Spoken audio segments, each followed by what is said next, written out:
श्लोक 87.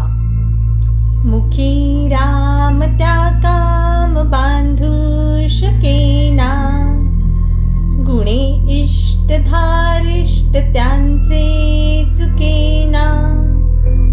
हरी भक्त तो शक्त कामास मारी, जगी धन्य तो मारुती ब्रह्मचारी.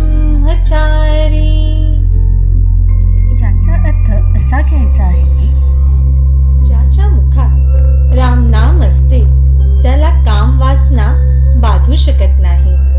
त्या मनुष्यास आपल्या सद्गुणांमुळे काम विकाराशी लढण्याचे धैर्य प्राप्त होते.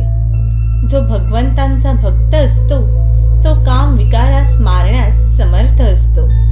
असा ब्रह्मचारी मारुती हा जगामध्ये धन्य